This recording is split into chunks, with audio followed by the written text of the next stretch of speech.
All right, we're going to go ahead and call the February 24th regular council meeting to order. Roll call, please. Seth, Here. AJ, Here. Todd Kirking, Here. Emma will not be here, Todd Spaeth, Here.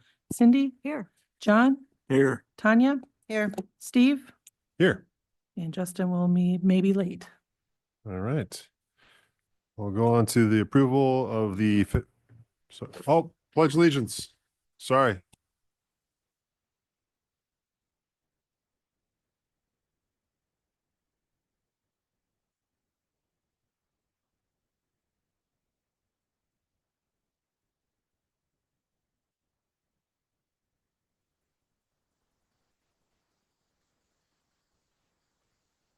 Okay, now we'll move on to approval of the February 10th, 2026 regular council minutes. This is Tanya. I'll move approval of the minutes. Todd will second it. All right, motion and a second. All those in favor? Aye. Aye. Opposed? Ayes have it. Council announcements. Does anybody have any announcements they want to share with anybody? All right. Hearing none, we'll move on to the first period for public comment. If you're a member of the public, please come up to the podium and then state your name, address, and please keep it to 3 minutes. I'm not seeing any. Is there anybody online, Nate? Yeah, we have a few folks online. If anybody online would like to make a public comment, they can do so at this time. Looks like you're good, Steve. Okay. We'll go ahead and move on to item 5, presentation and update on the National Guard Readiness Center.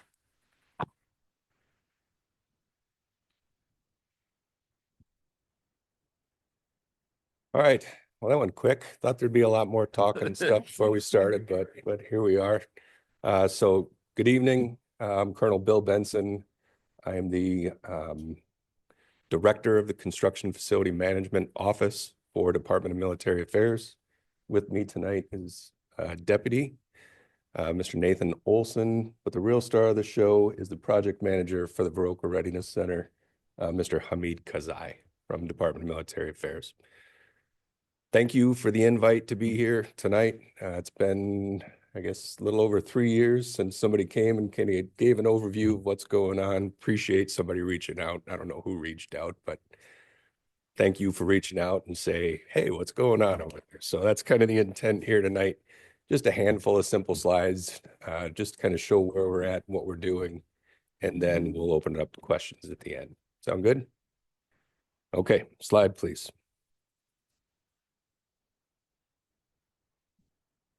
There it is.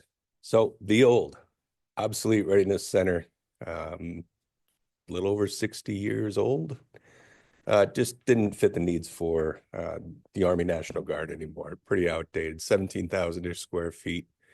But the real problem, so the unit that's assigned there was split between 2 locations. So as part of an overall kind of trying to decrease our footprint, fewer number of armories throughout the state, building more modernized facilities that really can affect readiness and training and ultimately our success. Slide, please. The new, so this is a rendering. If you've been up there and taken a look, it doesn't look exactly like this just yet, but we're well on our way. So about 36,000 square feet, including admin, training area, and storage.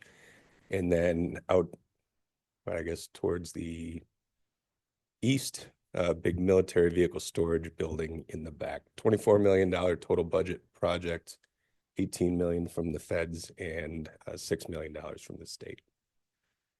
Slide, please.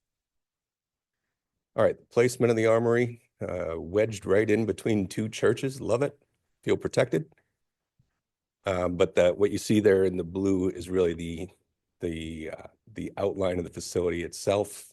The gray is kind of the paved area, and then a fence will be all the way around the outside. Now, it's not going to be an ugly chain link fence that you kind of see out there now. We are doing a decorative fence on the north, the south, and the west side. Just make it a little bit more curb appealing.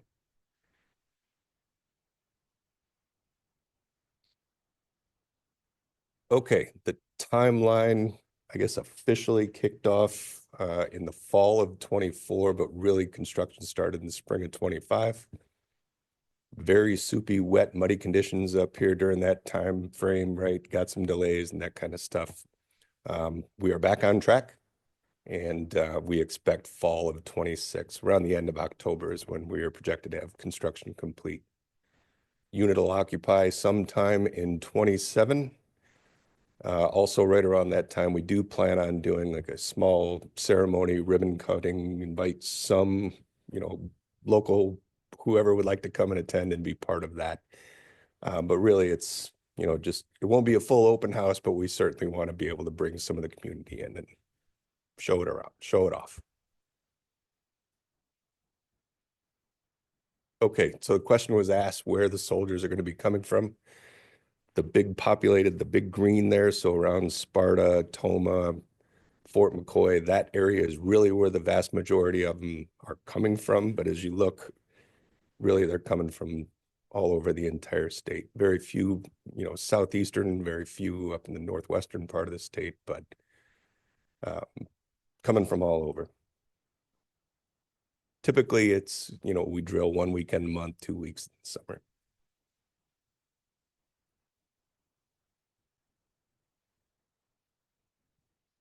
So the 107th Maintenance Company will be housed at this location. It's about 140 soldiers. And then there will be 3 to 4 full-time soldiers that'll be working there full-time. Normal weekday activities, mostly administrative stuff done by those 3 or 4 personnel. Training during the week should be pretty minimal, but on weekends is really where they're going to spend the majority of their time. And because it's a maintenance company, lots of mechanics fixing all of our trucks, right? So everything from Humvees to LMTVs to Hemmets and such. Okay. All right, facility rentals. So we do rent out our facilities, but that's largely just to civic, government, nonprofit type groups, right? Of course, the priority is for the soldiers. That's why we built it. As long as that request doesn't interfere with the training that's going on, that's fine. By policy, we will not compete with local businesses, meaning if there's somebody wants to rent our space, right, and there's something equivalent in town that can, I don't know, open space either in here or at a hotel or something, we're not going to compete with that. But there's the contact information if somebody would like to rent it. Okay. So with that, we will open it up to any questions from the group. I remember with the old facility that our hunter safety went out there for range target shooting. Is that building still going to facilitate a range in it? No. No. Nope. So those ranges, we've gotten away from all of those. Lead mitigation was a big concern, right? And we've just gotten away from those indoor ranges completely. Will it still, the 107th include Sparta still? Is Mhm. that, so it's still a Sparta Viroqua combination? Yep. But in the end, we're going to combine them both into Be that this one. location. So Correct. Sparta did have a pre-existing facility as well up there. I wasn't aware of that. Yes. Thank you. Okay. Yes.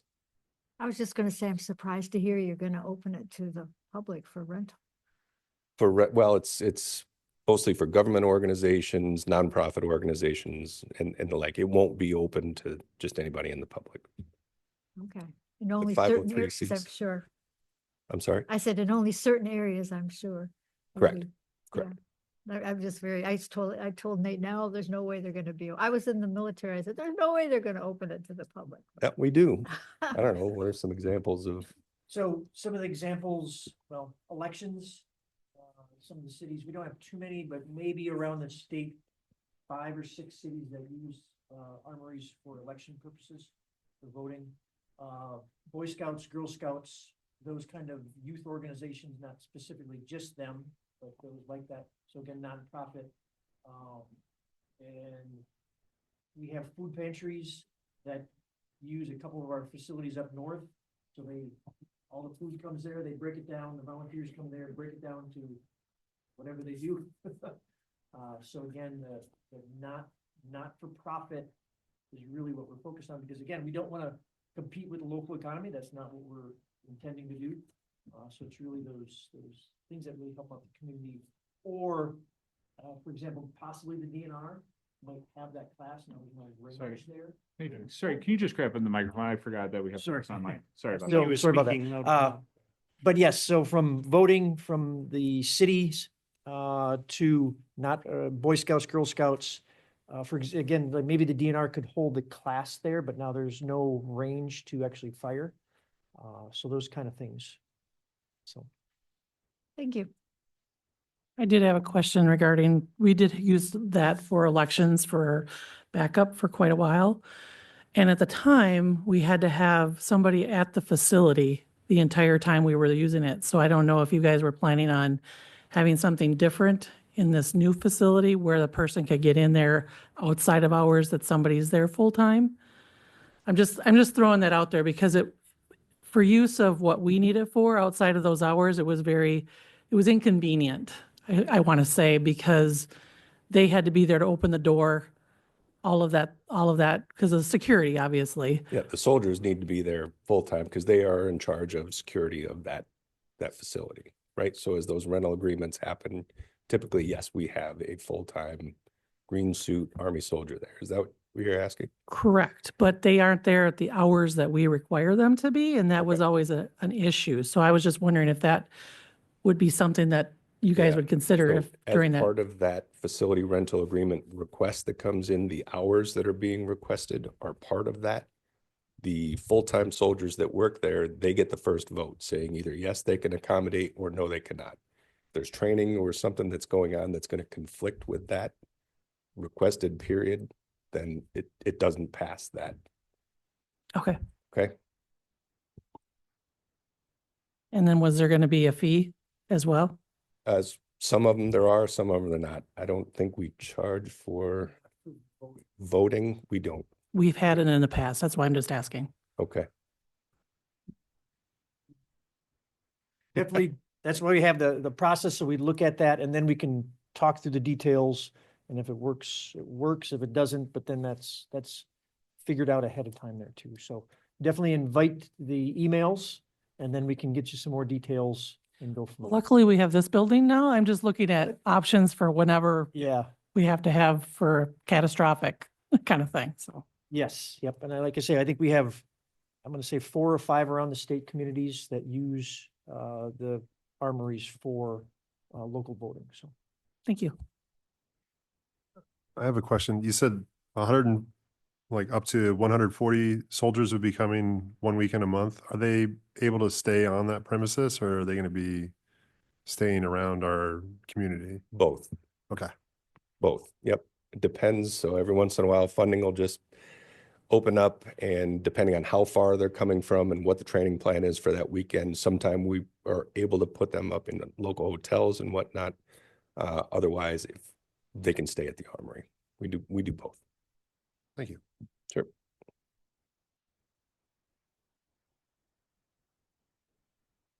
I have another one. Are they going to be doing maintenance then all the time there?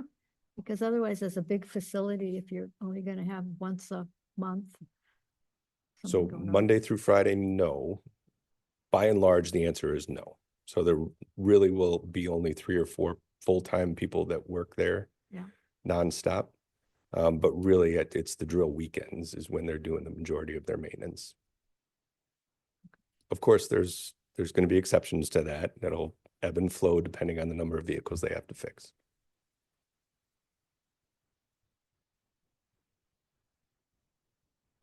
Appreciate it. Okay.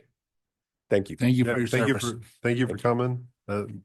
It's in my ward and I've watched it climb and it's like we were always kind of like wondering. And so I really appreciate you coming and sharing with us. So thank you. Of course. Thank you. Yeah, you bet. All right. We'll move on to item 6. Review and approval of extraterritorial certified survey map, Park in O'Connor. That comes from Plan Commission. Okay, this is an extraterritorial map, and they are lotting off Lot 1 and Lot 2. This is a family member that is purchasing one half of that, so they wanted to build another home on that lot. And this is actually located Highway 56 towards the river direction.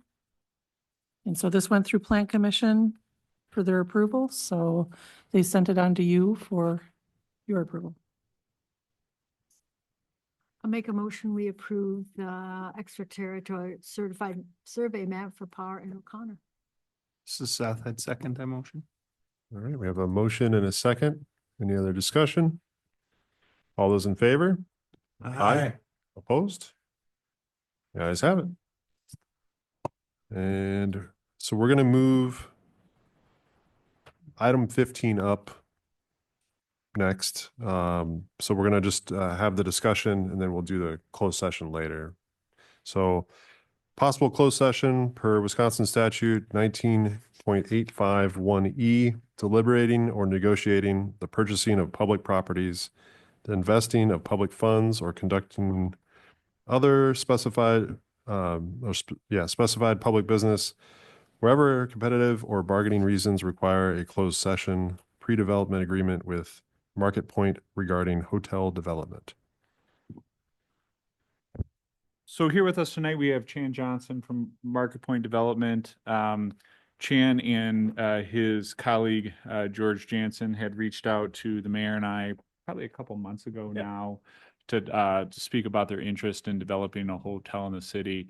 I'll just provide a quick little bit of context for everybody, or I guess reminder before I let Chan at the podium. But in the Viroqua Business Park back in 2021, we had started the process of sort of soliciting for a new hotel development, knowing that that was something that the community needed. We put together a feasibility study as well as an RFP to send out to the development world to try to get a developer at the table. We went through a little bit of a selection process, and at that point, the city along with the county had selected a Grand Stay as our option of choice, and there was a developer that came along with it, a different developer than Market Point.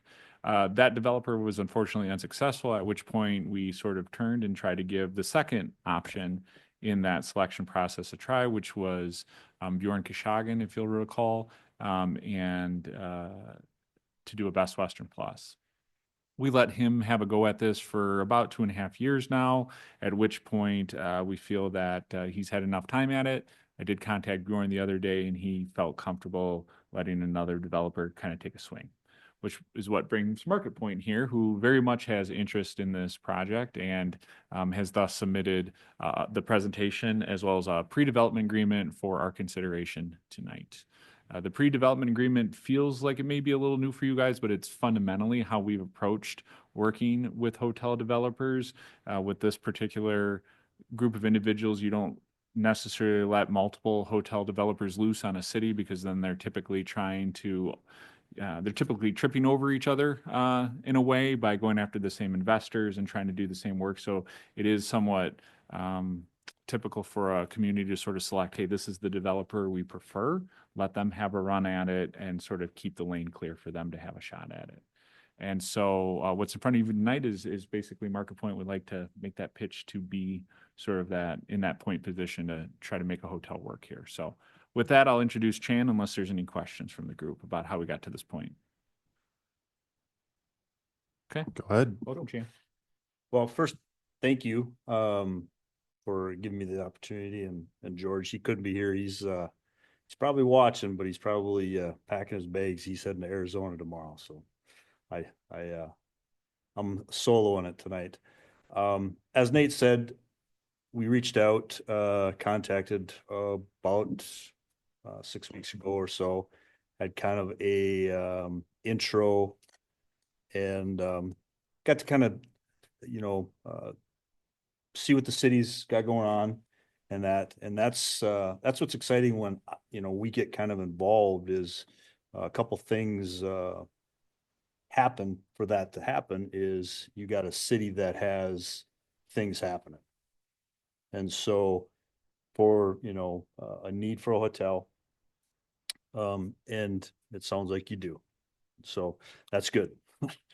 So I think you've all got one of these, a copy of this presentation. So I'm not going to spend a lot of time in it, but I will, you know, certain parts I will, you know, address and talk that are, I think are important.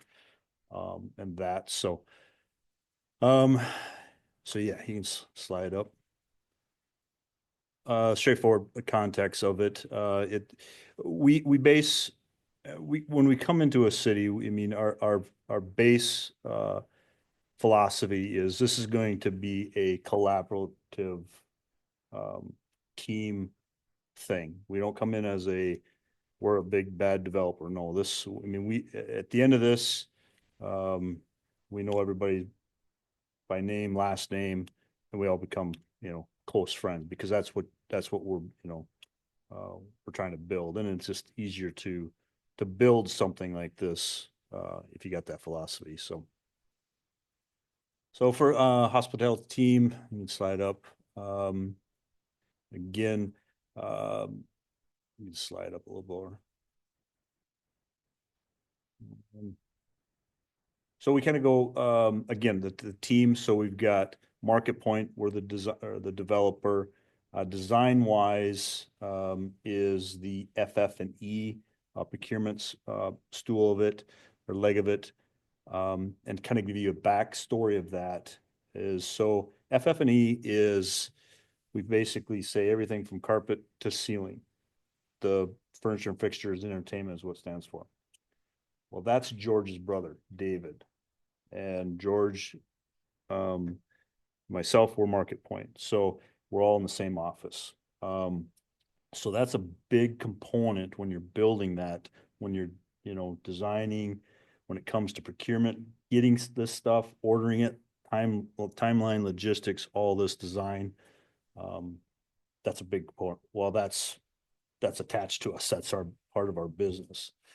Hotel management, we work with a number of them, but they're all have their unique qualities. They all got you know, Grand Stay experience, the hotel that we're looking at. So we work close with them. And then builders. We work with a handful of different builders. The front runner here is DBS Group. We've met with in the first meeting with Chris and that, so very eager to work with them. And so that's kind of the core.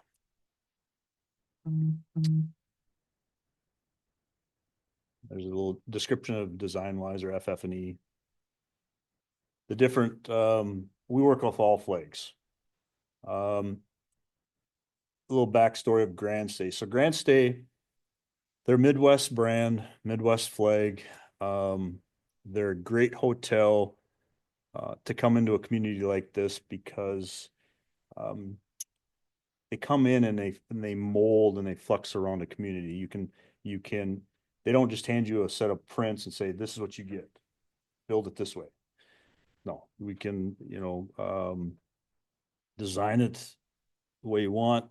The way I like to say it is everybody's been to an Applebee's. You know, Applebee's does a great job. They come into a community and they put the community's fingerprint on that inside of the Applebee's. That's what Grand Stay allows us to do. And there's a further slides down that will show one we're doing in Clear Lake, Iowa. Some of the past projects, just specifically Grand Stay. We got Running Aces, which is probably the most extravagant one that Grand Stay has done. That's connected to a casino. And then to the right is, you know, just the rooms inside, the, you know, typical look of a room, the amenities. The way you could kind of say a grand stay is upper, mid scale of a hotel. That's class you're gonna get out of them. You can see the breakfast bar, pool area, common area, check-in reservation. You see, I don't know if there was any on there. Most of those were pitched roof. You can do flat roof, whatever the design or feel that we feel that's adequate. Those other slides were other projects, banking, finance institute. This is the grand stay that we're doing in Clear Lake, Iowa. So if anybody is familiar with Clear Lake, Iowa, that's where the music died. Okay. So if you look at that top slide, way up in the corner right, that's the surf ballroom. So that's where they played last. Okay. That right there right there, that's called the MEC. That's recent music enrichment center. It's kind of a active functioning museum. I forget, is it Les Paul? Two of his prototype guitars are there. The other one is in the Smithsonian. So, once we got into the city, it's amazing what Little Clear Lake does. Anyway, so to the left is obviously the hotel, and you can see the look of the hotel. You're probably asking, well, that's kind of a different look. Well, right in that spot, and I forget the dates, but we'll call it 1920. There was it was called the Oaks Hotel, and it burnt down, and it was the old style, big porch, walk around down that style. You couldn't budget or financially build anything like it.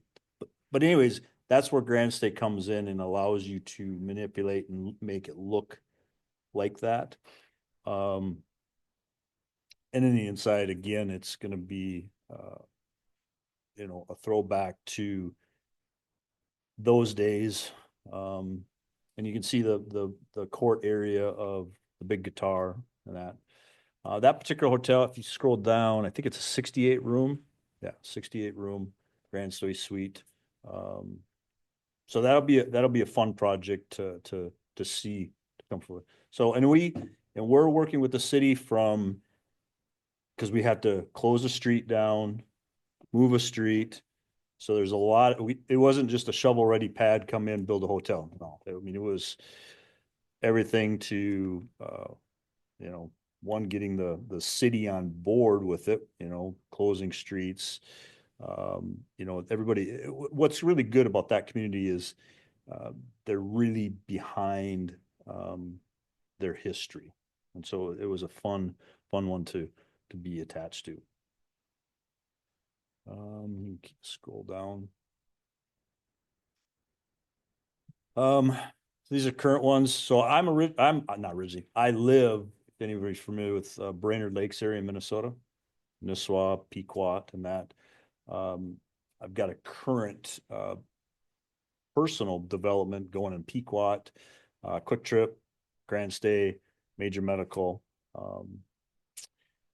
obviously restaurants, American Bank, we got going on. I think that's just a duplicate slide there. Make note of that one. Franchise, Grand Stay. Again, I talked a lot about Grand Stay, but there's a picture of the flat roof, more contemporary, or a pitched roof style. Again, goes into the amenities inside.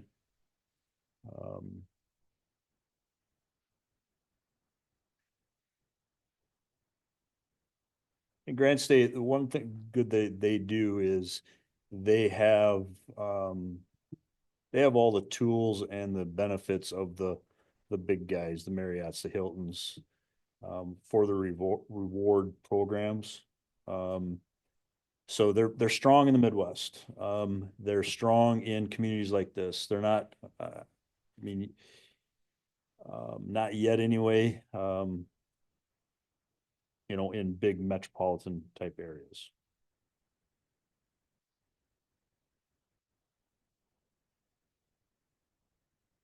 These are just kind of just standard room typicals that you'd find in the hotel, pretty common in all hotels.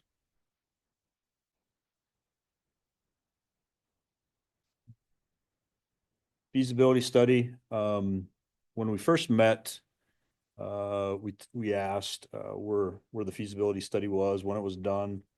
I think it was done in 2023. So fairly recent, but, COVID threw a monkey wrench into everything. So pre-COVID, you just say, it's almost a foreign language. It's the data is totally different. Inside of COVID, there wasn't a lot of hotel stuff going on at all. Outside of COVID, it's a kind of specific, not a specific, unique or not a unique, one by one type of, play by ear of if the data is still usable. And so, we know Mike that, did the previous feasibility, reached out, got his opinion, and he said that should be the data from the 23 feasibility should be sufficient. He said if he'll look at it, if there has to be some updates, he'll work with us, but very, very minimum if need be. So that's that. And this is just kind of a general, the meat of a feasibility, what you'd find in there. And the feasibility for us, is a crucial tool because it'll tell you, your daily rate, your daily, all these components that you need to put into pro forma, so that one, you, for your financing, because they're, your budget, your all that. And then also sitting in front of an investor, they're like, that's all great information. What am I going to make at the end? What's my return? What's that? So all that comes out of these, performance or these feasibility studies. And then it'll also tell you, what size of hotel. I mean, it gives you, that type of information. Now, this is already, but none were,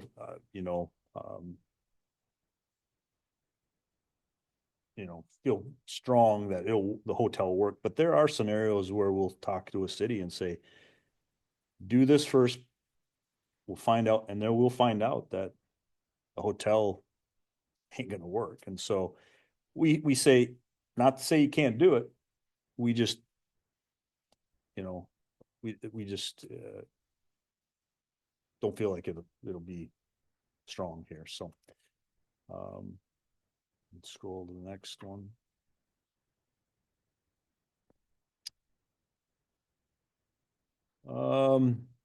Kind of the layout of the process of the development. And right now we're, obviously just, having conversations with the city, you guys, the pre-development agreement place, then we kind of step it up, start talking to banks, now investors. And it's just all, gets more and more, defined and scoped in. Look at potential sites, from our first visit. I think the, front runner would be, I don't know, the name or how you'd want to identify it, Nate, but north of town by the Ford dealership. Oh, yeah, in the Broke Business Park adjacent to the current hotel. So the southernmost lot of that frontage.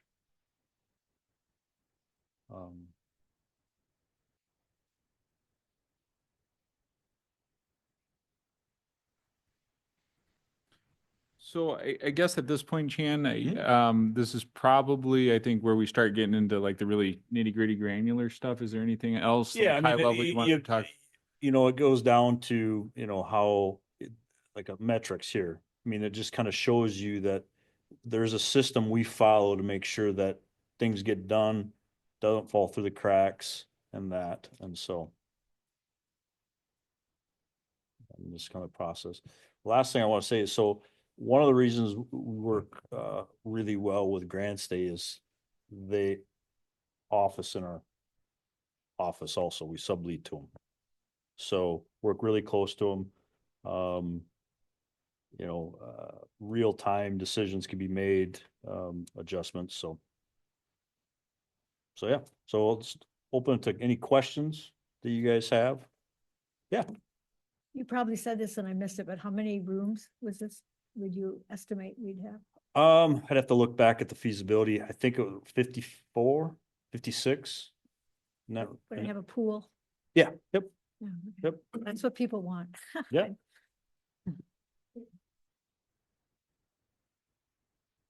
Where's Market Point located? Where your office Twin is? Cities, Okay. specifically White Bear. And both George and David, they've been in the hotel industry for most probably 40 years. So, and design wise is one of the largest or the largest in the FF&E sector in the Midwest. So, I mean, very knowledgeable in that stuff. And we have our, again, what's nice is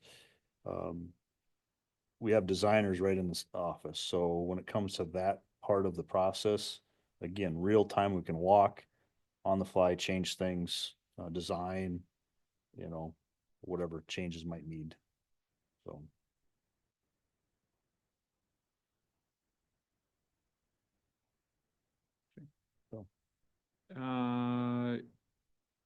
Timeline you're thinking overall? I know you kind of walk through some of the steps. Can you just give your general impression of what you guys are looking to do here? Yep. Don't hold me to it. Sure. As far as timeline, in a perfect world, we get moving.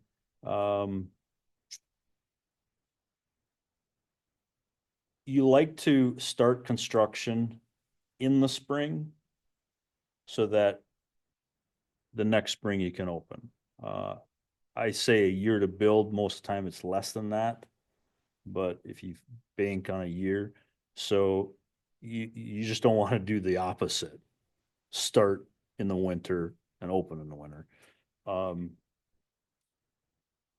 If we've got, I could see maybe a midsummer. I mean, I don't see any big roadblocks or big hurdles. I mean, if it's that location that's shovel ready, I mean, there's not a lot of stuff there. Midsummer, start So yeah, in dirt. I guess just long story short, like we're not talking years, we're talking like you guys are interested in Yeah, getting oh yeah, going. yep. Right. And Yep. so like obviously however long it takes us to get through some of the early stages of this will tell how quickly things roll up. But I just wanted everybody to get a general sense of timing from overall. You talked about implementing city personality and what our area brings. Is that those decisions on that decor and style come from you guys, or is there any like review Mhm. from the community of what's Great going question. on? We work with an artist that comes into a city and takes a boatload of pictures, and that's his artwork. And so that would be a scenario where he might make a collection and maybe we vote on them, or at a council meeting, you just share it and that. So absolutely, it goes back to our philosophy. This is a team type of experience. So we want your input. So one of the things generally, and this isn't even just the hotel we do with all projects, is they would submit a concept plan. It's like, hey, this is what we're thinking. right? And the VDA would take a little bit of point saying like, yeah, they have a sense, they're all local individuals, and they say, yeah, that feels like Viroqua, or they would push back and say, hey, we would challenge you to consider this.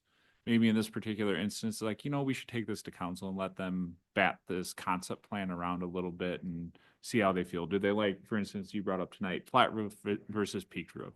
Which one sort of feels more Viroqua, right? It's a very similar conversation that we had to a degree with the North Point project, where we're like, hey, can we try this instead? And I think generally you guys have said like you're very much open to the feedback and input and Absolutely. and how you can integrate that into your. And obviously there's a balance. It's a bit of a dance so our needs, your needs, and stuff like that. But that's the sense I've gotten, at least, Seth, and working with these guys so far. And as it progresses and you get architects involved in drawings, then what the fun stuff is you get have fly-throughs. That's the fun stuff. So and that's the beauty of technology, is that you can kind of touch and feel stuff before it's on the ground. So, and that's all stuff that, working with other cities, I'm sure you have some type of media type publicity, so that can be, again, that's a way to keep the community involved and, what's going on. Yeah, if we've learned anything, nobody likes surprises around here, so Nope. I do appreciate that. Jan, how long has Market Point been doing hotel development? George kicked it off, a little I think it was 19. And then COVID hit, and then that kind of slowed it down, Right. but, he's been in the, hotel, whether it be renovations, right along with design wise, so, many years.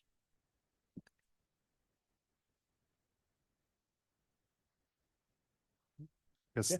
is there gonna be like a conference area or a restaurant or anything like that attached to this? Sorry. Another great question. Yeah. So those are all questions that,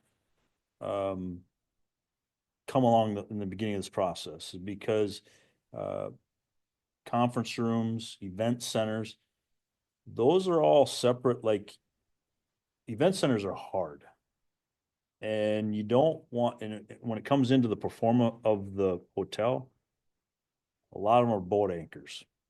Okay, so the way we've done it before is if there's a need for an event center is, and this is just one way we've done it, is, if there's some major industry in town, they have a naming rights.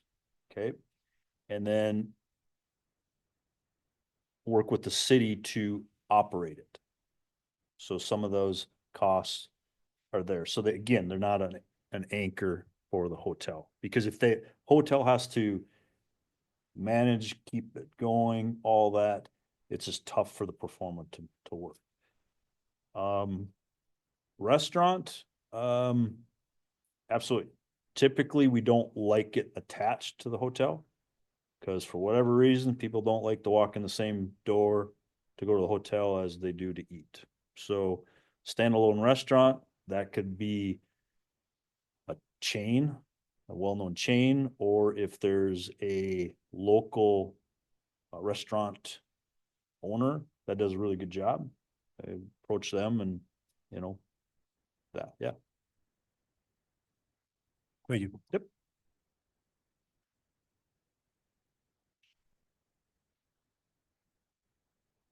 Does anybody else have any questions? If not, thank you for your time. Thanks for Alrighty. coming to see us. Again, appreciate it. Thank you. And, I guess we'll go back up to item number 7, which is discussion with possible action on garage door replacement at the street shop. That comes from Public Works.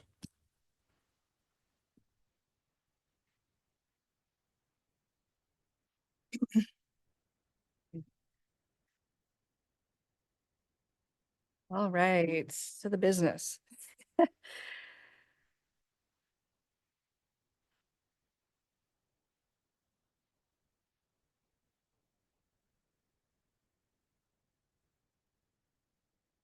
Okay, so if you remember, we worked on using some of the non-lapsing funds to do improvements in the public works shop. We have a whole bunch of stuff that we had looked at when we did the report review of what is needed to keep that public works shop going. And given the state of our capital improvement monies, we figured we could do as much as we can rather than necessarily putting them all together. So we had about $25,000 from the non-lapsing funds. And we'd like to use them to replace some of the doors that are in poorer quality in the shop.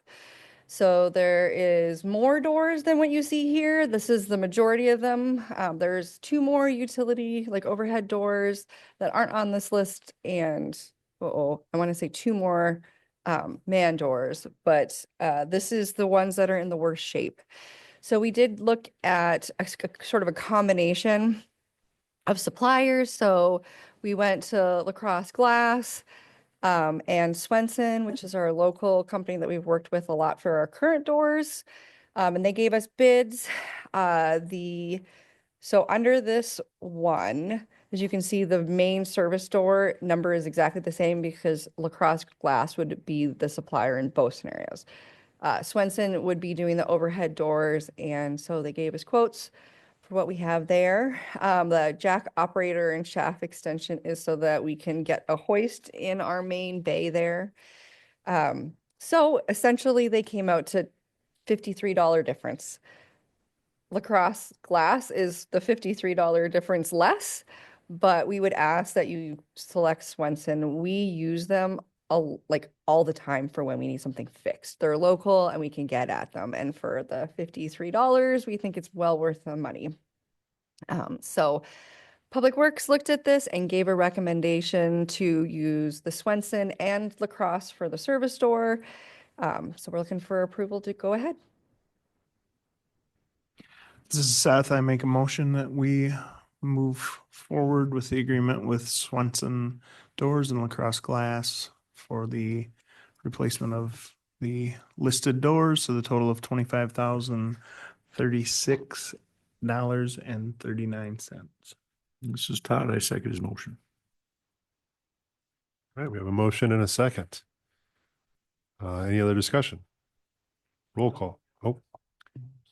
This Good is question. our current public works shop on Rock Avenue, the old shop, so to speak. Yeah. Thank you. Roll call, please. Todd Spath, Aye. Cindy, Aye. John, Aye. Tanya, Aye. Steve, Aye. Seth, Aye. AJ, Aye. and Todd Kirking. Aye. Thank you. All right, we'll move on to item 8, review and approval of pay request number 3, Hanson Farm project, also from Public Works. All right, so despite the winter, this project has been moving along, although you won't see them out there right now. Unfortunately, the warm weather made it really muddy for them, and then we ended up having all the snow. So their current projection is not next week, but the week after that they'll be back out there. But I will say that, we're doing a really good job getting things done. So we're about halfway there. I think that's a significant portion considering a lot of the cost on the ladder side is like asphalt and stuff like that, which we don't want to get into early anyway. Okay, so this one's pretty straightforward. We're looking at a lot of the grading and materials. So there is a little bit of piping, but most of it is like site materials, common excavation, moving the topsoil around, getting some of the base. They were able to find, as we know, sand in the area, and that sand has been a benefit for the project because we've been using what we took out of the pond and moving it to beneficial areas, meaning like under the roads where they're going to be and things like that. We have a few bits of sewer lateral and water services that are in here. They were finishing some of those up. There's still a little bit left on the southeast side of the property. We still haven't finished that, but we're more or less got everything else in. And then they're working on some of the storm sewer stuff that's not that main drag. So one of the things that they wanted to do was get the pond in and the main waterway built so that once everything starts melting, it has somewhere to go. And so the rest of this stuff is sort of like the other storm sewer that's within the property. And I guess the only real other notable thing is you can see that there was in that top category where it says change orders. We have only had one change order that was adding the trench for the landfill. The other change order is actually stored materials. And so they've used some of those materials. And so they have a deduction from the change order. So meaning they're using up the materials and they're deducting that from the cost of the installation. So with stored materials, we will end up at zero at the end, right? It's going to be a wash, so to speak. So this pay request we're looking at is for a total payment due of $256,958.94.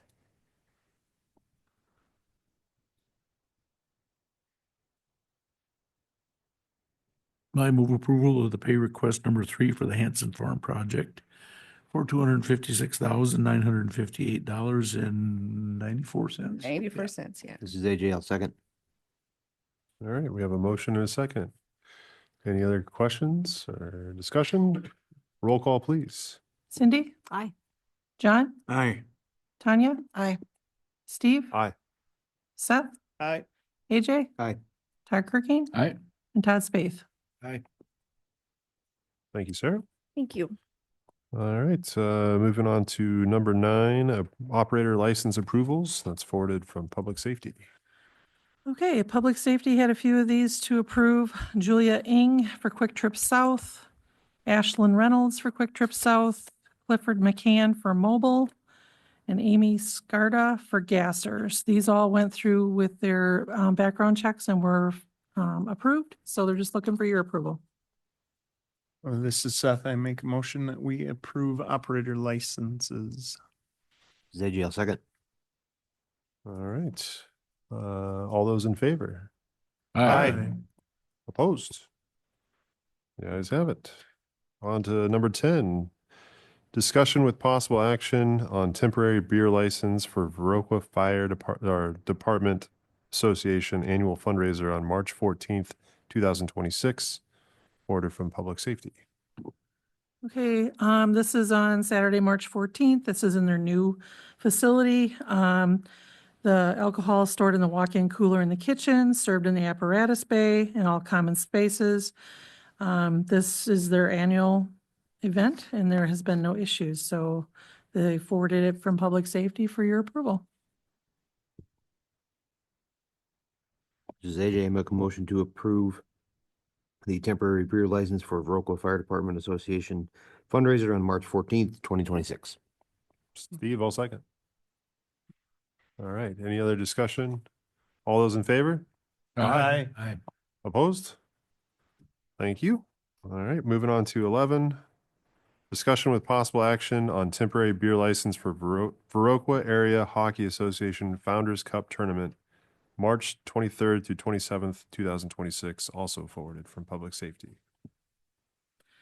Again, this is for their tournament, the 23rd through the 27th of March with, from 5 p.m. to 11 p.m. They've had these in the past. They will sell the alcohol in the bleacher area and it's secured and sold in the designated areas and consumed only in the bleacher and lobby area. So they did have the attached flyer for their tournament. And again, this was forwarded from Public Safety with their approval. This is Seth. I make a motion that we approve the temporary beer license for the Viroqua Area Hockey Association for the tournament running March 23rd through the 27th. I don't second it. All right. Any other discussion? All those in favor? Aye. Opposed? All right, the ayes have it. On to number 12, discussion with possible action on updates to noxious weed ordinance, first reading from Public Safety. This ordinance amendment did go through public safety, and it was actually born out of a conversation that our municipal prosecutor, Bruce Hart, who came on board with us. I think this is now his going into his second full, summer season with us. He came on board about the same time we switched over from the municipal court to the circuit court, but he represents the city of Viroqua in that court. And he had encountered, as some of you may be aware, a number of challenges to citations on noxious weed and length of grass and other vegetation on the property. And simply he and George Hopkins sort of got together and talked about some of what he was seeing. And essentially the language here is intended to make sure that our ordinance is more enforceable if it were challenged at the circuit court.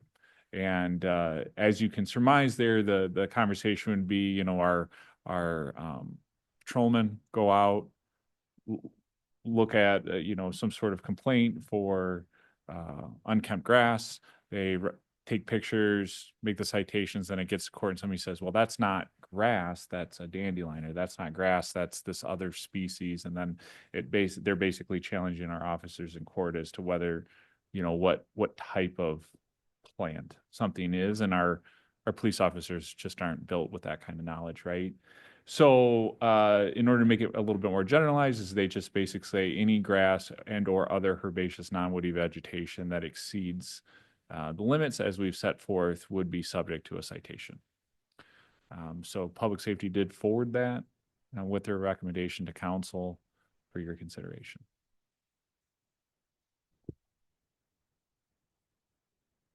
Is this just a first reading, or we are able to act on? You can waive the second reading if you so choose. Okay, this is Seth. I make a motion that we waive the second reading of the ordinance 260 OR, or maybe that's just the title of it, and approve the amendments to this ordinance. Todd, I second the motion.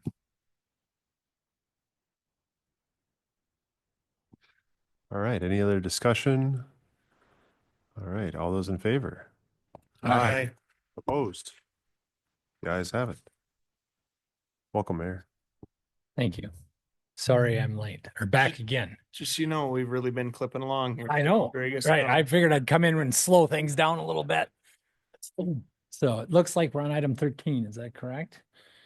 All right, we'll move on to item number 13 then, which is discussion with possible action on amendment to parking ordinance fines. And this is the first reading also. So we're going to need just a little bit more time. We don't necessarily have the ordinance ready for you today, but we'll circle back at the following meeting with that draft. Perfect, thank you. Yeah, see, item 14 is payment of the bills. This is Todd to pay the bills. I second that. Did you get that, Lori? I did. All right, roll call. John, Aye. Tanya. Aye. Steve. Aye. Seth. Aye. AJ. Aye. Todd Kirking. Aye. Todd Spath. Aye. And Cindy. Aye.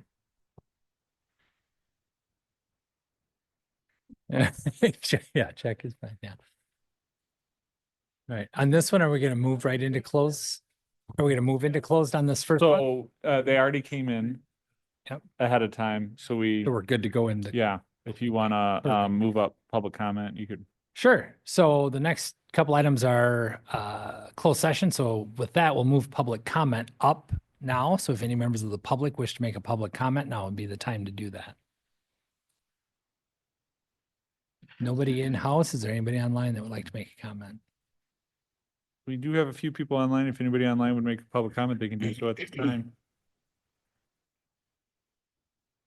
I think you're good. All right, then we'll move into item 15, which is possible closed session per Wisconsin statute 1985 1E, deliberating or negotiating the purchasing of public properties, the investing of public funds, or conducting other specified public business whenever competitive or bargaining reasons require a closed session. This is in regards to pre-development agreement with Market Point regarding hotel development. Make a motion, we go into closed session. Steve, I second. You got a motion and a second. Roll call, please. Tanya, Aye. Steve, Aye. Seth, Aye. AJ, Aye. Pat Kirking, Aye. Todd Spath, Aye. Cindy, Aye. and John. Aye. All right. Yeah, we'll get everything closed up here. and- Take a break.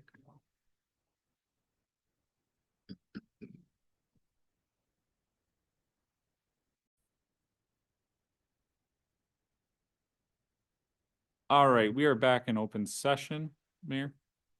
All right. We'll move on to item number 16, which is reconvene an open session with possible action on items discussed during closed session.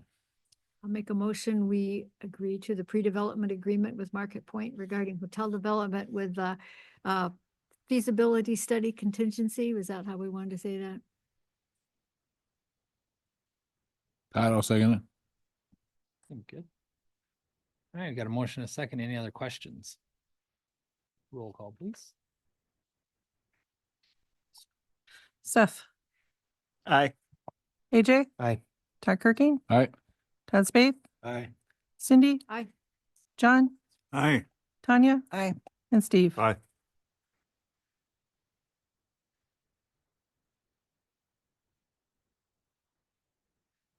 All right, we will move then into item number 17, which is another possible closed session per Wisconsin statute 1985-1E, deliberating or negotiating the purchasing of public properties, the investing of public funds, or conducting other specified public business whenever competitive or bargaining reasons require a closed session. This in regards to the fire contract with the towns. Need a motion. Steve, I make a motion, we go in closed session. Todd, I'll second it. I got a motion and a second. All roll call. Sorry. AJ, Aye. Todd Kirking, Aye. Todd Spath, Aye. Cindy, Aye. John, Aye. Tanya, Aye. Steve, Aye. and Seth. Aye. Terrible. All right, folks, we are back in open session.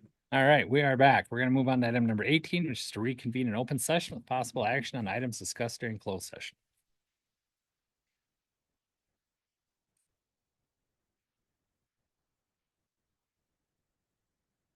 This is Tanya. I'll make a motion to approve the contract. And you want the exception of, even if the admin addendum does not get agreed to. Sure. Yes? Todd, I second the motion. We got a motion and a second. Roll call, please. Todd Spath, Aye. Cindy, Aye. John, Aye. Tanya, Steve, Aye. Seth, Aye. AJ. Aye. And Todd Kirking. All right. Item number 20 is adjournment. I'll make a motion to adjourn. Yes, it. Now you'll talk. AJ, I'll second. Got a motion and a second. All those in favor say aye. Aye. Opposed? We're adjourned.